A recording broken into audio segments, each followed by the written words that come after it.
Gaming's toxic positivity problem. If this is what I think it is, I'm going to be so happy. Ladies and gentlemen, today's video, I want to discuss a huge problem in the gaming community, and that is toxic positivity. It seems that no matter where you look, whether it's the games journalists or YouTubers, 90% of the people are just overwhelmingly positive and happy about every single thing going on, and they never have a negative thing to say unless it's about Black Myth Wukong or Hogwarts Legacy that fits the narrative, but they're always positive and are never critical of any game devs. And if you are a real person and have, you know, an opinion that might be negative about a game, if you say something bad about a game developer, if you point out negative things they're doing, they shun you to the side, and it's all for specific purposes, which we're going to break down in this video today. Okay. So why do these people peddle this toxic positivity and become the ultimate consumers? And that's basically because they want to be BFFs with the game developers. Thank fucking God somebody can see through it. Thank fucking God. And by the way, the term that he's trying to use, I don't know if he's going to use it later on in the video, what the term is actually called is access journalism. And that's what these people are engaging in. They're engaging in positive feedback and positive reviews of games in the hopes that this will lead to future benefits and exceptions. Do you want free stuff? Yeah, exactly. Technone said the same thing. Yeah, toxic positivity. Yeah, because like people don't want to criticize the game because if you criticize the game, then they might not sponsor you. Act like, you know, they're part of the gaming circle to give off the illusion that they're on the inside crowd or they have insider knowledge of the game industry to try to pump their brand up. And which, by the way, like what's weird to me is that actually makes me trust somebody less. Like I would much rather, like if I want to know whether a game is good or not, like I remember apparently Battlefield 2041, I think that's the new one, got a lot better after the release. Is that correct? I might be forgetting it or thinking of another game, but I believe that that's what happened, right? 2042? Yeah, it got a lot better. Yeah, so basically I went to this one pizza place and like the guys there, they were like, they recognized me. They're like, you know, oh yeah, they're like, it's the guy, right? And so it's like, oh fuck, now I have to tip these guys because they know I have money. And so I go to a pizza place and they're doing this and they're like, bro, when are you going to play Battlefield 2042? I'm like, what do you mean? And they're like, I thought that game was dead. They're like, yeah, it was. But like now we're playing it and we're having fun. Like we've been playing it all the time. And like, I personally take that, like that, like word of mouth type of advertising, I take that way more seriously than like anything else. Because those are people that like, they're not being paid to say this. They don't have an investment in this. It's authentic. If they are negative about games natural, yeah, or negative in any kind of way, game devs are less likely to work with them, play nice with them, or, you know, give them insider information that may boost their channel or their, you know, game company they work for, like IGN or something like that. And this is a very bad... And what's really weird to me about this is that, like, you guys know how critical I am of Blizzard. And I've had nothing but positive interactions with Blizzard. So it's like you don't have to sell out your integrity in order to have a relationship with a company. You don't even have to do this. But all of them insist and focus on it, and it's so annoying. Recently? Yeah, but the ironic thing is that when I was more positive about the game, they were more negative about me. The real reason why recently it changed, I'm just going to go ahead and tell you guys the truth, because they got different people. That's the reason why. Yeah, pretty simple. Thing, because companies use this to their advantage. Let's look at the Insomniac leaks. That's a great one. Yeah. Greg Miller and all these people, everyone was white knighting for them, being like, oh, we can't discuss the leaks. We can't. No one's asking you to talk about the personal information, or no one's saying you should, you know, it's okay to hack companies. But when these leaks come out, these are important things that you need to discuss. And instead you go off and talk about, we're going to talk about the human toll of all the people in Insomniac that work hard. Or let's say... I think leaks suck, and I don't want to see people publishing the leaks, but I think not being able to talk about them is also silly. So, like, I'm very much negative about leaking. And I think that it does really suck for the development studio. But it's like people constantly are being asked to look at things from the perspective of a group that they're not part of. Yeah, leakers are annoying. Yeah. A game is bad. Objectively bad. It always has to be with the caveat of, I know it's just so hard to make games, guys, so I don't want to be too overly critical, but it's just an okay game at best. Instead of just coming out and saying, the game sucks. Right. I swear, making video games is the only job in the world where you could completely fail at what you do, and everyone just coddles you. If I show 343 POV. Oh my fucking god. How could... Yes. Absolutely. Yep. Showed up to work and made a shit product or fucked up, I'd get fired. That's what's so crazy to me. Is that every time a company, like a games company, makes a really bad game that doesn't sell and make money, and then the company gets shut down, people act like, you know, like a crime was committed. Like, how could any... This is so terrible. Oh, no. Oh, no. It's fucking obvious. You make dog shit. Nobody buys it. How could this happen? It's obvious. Concord, Acolyte. Yeah, there's a lot of them like that. The studio that made Redfall. And they act like it's a tragedy. No, it's not. That's the opposite. It's a free market. Like with Herman Hulse.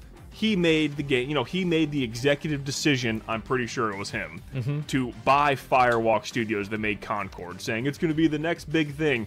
Herman Hulse should be fired, and everyone should be ripping the shit out of Herman Hulse. But instead, it's, oh, you know. Absolutely. Absolutely, he should. Because the thing is also, like, a lot of times, and this is one thing that's disappointing, is that individual developers are not perfect either, but they also are... They're the footmen, right? They're not the general. They're not the commander. They're not the captain. They're told to make this, and then they make it. That's it. So these people are the ones that lose their jobs when oftentimes it's somebody at very top who's actually making mistakes. I love it whenever I see CEOs get fired or like people in like C-suite positions get fired because then I know there's real accountability. Same? Yeah. Jim Ryan, it's subjective and they just missed the boat. Or with the developers that made Concord. Dude, you made a product that no one asked for, no one wanted. Stop with this, oh, but the gameplay is just so good, and you know, it's just not good enough to be... The problem is that Concord aligned with the social, what's the word? The social requirement that people have to behave or speak a certain way. So Concord had things that couldn't be criticized in it. Like, for example, things like the pronouns and, you know, like different types of representation issues. So those things cannot be criticized by game developers. Or, sorry, by game journalists. So if you look at every single person's review and discussion of Concord, not a single one of them is addressing any of the problems that evidently everybody had in every comment section discussing the game. So it's basically like it's the elephant in the room, and nobody can acknowledge that it exists. That's the issue. And that's the reason why people made excuses for Concord. It's because it ideologically aligned with the way that they viewed things. Underrepresentation as armor for bad game design? Yeah. And they all blamed it on $40? Yeah, they blamed it on $40. It's just stupid. But, like, didn't you guys find that interesting that with Concord, every single person gave the same take? That's why whenever game journalists were complaining, oh, well, you're only just going to have one company for game reviews. Really? I thought we've had that for the last 10 years. They all say the same thing. Anymore. Just say you made a fucking bad game, but they'll never do that because they don't want to lose access and the illusion that they're insiders and part of this community that go to these gaming events and everything. Yeah. So they're not real or anything like that. And game companies use it to their advantage to mass criticism against their products. They'll send you the yellow cyberpunk chairs. They'll send you all the stuff if you're nice.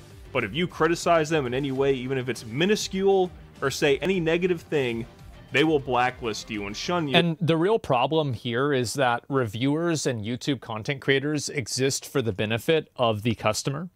So, for example, like for me, like if I'm giving you guys bad takes on games because like I'm getting paid by the developer or something like that, then my purpose as a content creator is then broken, right? Because people are going to look, and this is if people are looking at me for like to get an insight into whether I, they should buy a game or not. So like, if I'm giving feedback and I'm telling my audience one thing and that thing is not true, then I'm going to lose my audience. That's just what happens, right? That's what's happened with game developers, or sorry, game journalists, is that a lot of them have been consistently telling people things that aren't true. This game's a 7 out of 10. No, it's not. It's a 3. And guess what? People find that out and they stop watching them. That's what happens. People don't like being lied to. Yeah, exactly. Yeah, once you're if you're a shill once, you're a shill forever. Yeah, and I think it's fine. Like, people take sponsors and everything. That's okay. And there's obviously going to be people that are like going to defend a game because they personally like the game for whatever reason. But I think that whenever it becomes so unilateral, like with Concord, it becomes very obvious that there is some form of agenda being pushed. Yeah, just be honest about it. Exactly. It's what's happening with Star Wars channels. The ones defending the Acolyte series are the ones meeting the writer and we're giving gifts. Yeah, of course. At least with the sponsor, it's disclosed. Yeah, exactly. And people are scared to do anything. Because let's say you're critical about product A. The, product B people, or you might think, they were, kind of harsh on this. We might not want to send them our game. So they use it to their advantage, and ultimately it's I said that game companies need to start doing this with me, is that if a game company is going to release a game and they know it's going to be bad, they should preemptively pay me money to not play it. Like basically like an anti-sponsorship. Yeah, like, please do not. We saw the Star Wars Outlaw video. No, please. Look, we're going to give you $50,000. Please do not play our game. Consumers that are harmed by this toxic positivity. We, as the consumers, have the power. If someone makes a product, it deserves criticism. Just like if I make a YouTube video. Do I sit there and delete comments of people, like, talking shit about me? No. I'll talk with them back and forth in the comments. Try to come to a common ground, and it's all good. That's what makes people better with everything. Not all, negative comments or, criticism is bad. Sometimes it's positive criticism. It's criticism of saying, next time you do something, you need to do better. And what ends up happening is we are getting worse and worse products because everyone wants to act like everything's all good and no one gives any kind of feedback at all. I actually think this problem is a lot more pervasive than people might imagine, and it's a lot worse than people might imagine. Like, the issue that we have with like developers and like journalists having close personal relationships is actually very problematic. It is, because it's going to change the way that they're going to provide coverage on games. It's like food critics, it's everywhere, not just gaming though. I understand, but like I'm in gaming the most, so I see it the most. And you can tell if you look at the the game shows going on now. Yeah. The Gamescom in Germany. I'm pretty sure that's where it was. They showed off. Jeff Keighley just has this fucking, I don't know what it is. He just likes having 2-hour shows, or maybe 5 of the games shown. People are actually excited about. And you show all this fucking artistic fucking slop games that no one is gonna play. And all the people, the toxic positivity people, oh, it looks so much fun, it's charming and this, they don't fucking play the game, because no one does. And you look That's also true. I mean, this is the case with any games expo. I don't think that that's necessarily a problem. I know the exact games that he's talking about, and I do find them to be annoying. Like, what was that game show where, like, every single game was, like, a soy game? I'm trying to remember what it even was. but like I was sitting there losing my fucking mind. Like everyone was like a farming cozy simulator, something like that, Future Game Show. Maybe that was it. And I was just going crazy. Yeah, I didn't even know what to do. And so I don't really think it's necessarily a problem with like the game show itself. The reason why Jeff does that, you want to know the real reason? It's because a lot of the good games, the publishers want to announce themselves. So like there's no E3 and there never will be again because publishers control the ability to broadcast and their own ability to advertise a game now in a way that they didn't have ownership of in 2005. So like, why would you want to advertise your product alongside competitors if you could advertise your product by yourself and use it to sell your other products? Well, that's why you have Nintendo Direct, State of Play, and Xbox showcases. There you go. The reaction of the crowd in Germany, no one was clapping. Nobody no one was cares. excited for any of this stuff. And you compare it to the events where all the, you know, the journalists and YouTubers are at, where they'll just start seal clapping for any fucking game that gets announced, no matter. To be fair, if I'm in an audience and somebody announces a game and I don't find it to be good, I will still clap for it because it's the polite, nice thing to do, and that's fine. I try to be a nice guy. What can I say? That's the etiquette, and it's okay. I'm not going to, you know, like get up and like, you know, stand on my chair and like, get this bitch out of here. What the fuck is this? I won't fuck that shit. Yeah, I'm just not gonna play the game. How it looks, because they can't I try to be possibly have any kind of opinion that's negative to get shunned and blacklisted by the companies. I feel like, by the way, Yong has made like tons and tons and tons of videos that have been negative about games. Like, I don't really know if that's a good example. That they suck off. These companies are trying to get your money and get as much of it as possible. We as consumers need to be critical. We need to stop this toxic positivity bullshit. And we need to get back to actually having some kind of objective opinions about things. Be real. And this is not the problem is that people base their reviews off of things that are not including the game and like the gameplay. Like people care a lot about like the gender or the race of a protagonist, or they care about like whether something is live service or not. And I think that like so much of game reviews are built off of some sort of like weird like rubric of expectations, right? And there are all of these like distortions where it's like, oh, live service, this game is live service and live service is bad, therefore this game is bad. And there's a lot of examples of that I think that we have now. And I feel like pretty much every single one of them is bad. YouTubers are all games journalists. I'd say it's about like 90% of them. There are still some real people. Like I'll, you know, shout out Solid Rev, real YouTuber. Another one, I know a lot of people say he's a PlayStation fanboy, but that Broken Games HDR guy, he did a video on Concord shitting on it, saying that I'm grave dancing on this. I'm happy this game failed because we don't want this shit. And I was so happy to see that.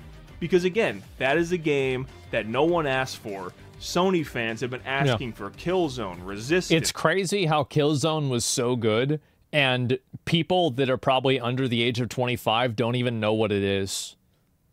I remember when that game came out, it went so fucking hard. Killzone was fun. Yeah, it was awesome. It was a Killzone 3 that sucked. I played the first one. I liked it a lot. I don't know if I did the second one. I don't remember. Infamous. Bring back your franchises. SOCOM. But yet you release this fucking dog shit game and put hundreds of millions of dollars, supposedly. I know everyone's like, where'd you get that number? Yeah. Supposedly they put that much there. It seems like they probably spent over $100 million. I would be amazed if it was under 50. And I would honestly be amazed if it was over under 100. This game that no one fucking wants. So we need to stop being fake, toxic positivity bullshit and go back to being real. I really think this ended up really taking hold more when politics started entering video game discourse far more. Yep. The moment that people started giving reviews and giving opinions about video games based off of something that was not the gameplay, That was the fucking end. That was the problem right there. Politics entered everything. Well, I think it's just, it depends on the way that you view it. I think that people actually love games that involve politics. I think Metal Gear Solid is a great example of that. I think what people don't like are games that take one-dimensional black and white stances on social issues and present them in a way that feels patronizing. I think that's really where the hostility comes from. It's not actually about the politics themselves. Games that tell you what to think. Yeah, exactly. Politics, yes. Propaganda, no. Yeah, and I think also, it's like, I think Star Wars Outlaws, I'll go back to that as like an example, is that you can never really do anything that's like really bad in games. And I think that whenever you have a story that's supposed to be like a narrative and you control the narrative, but you can never really go too far off the course, that story doesn't really feel authentic. I think that's what happened with Star Wars Outlaws, and I think it's what happened like with WoW too, is that I know WoW will never do certain things and they will never tell stories in certain ways because of the politics that are behind them. And knowing that removes a lot of my connection to the game because of that. I don't know why this ever fucking happened. It's video games. Yeah. It is just a fucking hobby. No one cares where you sit politically. Just make good fucking games and people will buy it. It's really that simple. And the people... Yeah, I think a good example of this is like Kojima. I don't know what any of Kojima's actual political beliefs are. He's Japanese. I don't really care. It doesn't matter to me. But he's making games that are critical. Like, I mean, you don't need to be anti-war. Yeah, it seems that way, right? I mean, you don't have to, like... There's a level of a message that can go, like, because you've got to think about it, right? I mean, this is a Japanese guy, and he's making games that are, you know, a critique on, I guess, in some cases, like the military-industrial complex. And you can look at Tolkien as well. Like, anybody who's writing stories that have any sort of, like, real depth to them. And, like, these stories, like, while they are about contemporary issues, the contemporary issues serve as a... they serve as a vessel to talk about a long-term problem, right? And like an internal truth. It's kind of like the people that were saying, like, there was this recent controversy with Fallout, is that everybody thought that Fallout was this anti-capitalism game, and then one of the creators of Fallout came out and said, no, it's actually about the idea that human nature can't change and that war is always inevitable. And it's like, I think, and people got mad at them for saying that. They were like, no, that's not what you meant. War never changes. Exactly, right? And so it's, again, like the difference between like the innate realities of human nature versus this contemporary social issue. And you see, like, it's like the small-mindedness versus like the awareness of like the human condition. Yeah, and capitalism is part of that. Sure, right? But, like, it doesn't need to be stated directly because in some cases it can just be implied. Talking about video games. I don't give a shit what your political opinion is. We're just talking about video games. We're not talking about your whole life. I don't want to know everything about you. I just want to know your opinion on a fucking video game when you watch a video. So let's just bring it back to basics. Let's have constructive, real conversations about video games. But this will about wrap this video up. You're not going to be able to have that, by the way. You're just not. I think that right now, developers and like game journalists, and this is one of the biggest things, is that game journalism, one of the only advantages that it has over like a YouTube content creator is that usually these gaming companies have better connections with the companies that make the games than YouTubers do. And I think the outcome of that is that they're able to leverage those connections for a unique advantage in the marketplace of like, you know, like writing articles, etc. They're in too deep. Yeah, exactly. And so they're not going to give that up because that's their only value difference like between them and, let's say, somebody like me. I just wanted to make this rant about toxic positivity in gaming because it is fucking ridiculous to see. And honestly, people just seem like robots nowadays. And if you have a negative opinion on a game, be prepared to get fucking scorned. Because all these fucking fake people, you know, I think it was RGT85, they called them positivity peddlers. I feel like it's not about having a positive opinion. I feel like there are like pre-approved opinions. So like, for example, I feel like with Black Myth Wukong or with Hogwarts Legacy or with Palworld, it was much more acceptable to have a negative opinion about those games because of the social controversies that were surrounding them. And I think that with other games, like, for example, like Concord or Star Wars Outlaw or like the Assassin's Creed Shadows game that's coming out, it's like you also have pre-approved narratives as well. Yeah, profitable opinions. Products are not made by people who are enthusiastic about the product and a customer would be, but people keep buying garbage. Well, they don't. That's the problem. Funny that one dude actually put it in his Twitter bio because he is in fact a positivity peddler. But let me know in the comments below what you think about this. Are you sick of seeing people seal clapping and praising and making excuses for fucking goy slob games that come out and these companies that don't give a shit about them like I am, or am I completely wrong? Let me know in the comments below. Thank you for all the recent support. That one video I made about the state of modern PlayStation fucking popped off. It's almost at 20,000 views, which is crazy. Good for him. Thank you guys for subscribing. Thank you for watching. Thank you for commenting and going back and forth with me in the comments. I love the debate. It's healthy. It's great. Thank you. And until next video, I'll see you. Yeah. Give me 1 second. Let me make sure I go back to this. Ladies and gentlemen, today's video, I want to discuss... Rage baiters are no better, to be honest. I think that the problem, though, is like, well, I do think actually toxic positivity is worse than toxic negativity. I think so. Video games got so big that activists entered the gaming industry. Yeah, I think that definitely happens for sure. Space Marine 2 and are now at 2 million players posted on Steam. Wait, what? No, there's no way. Like, let me see. 2 million players? People...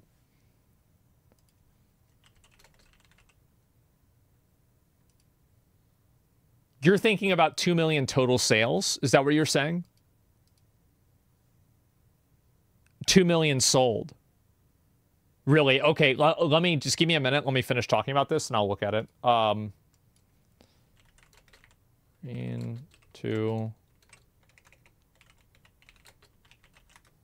See if I can find it.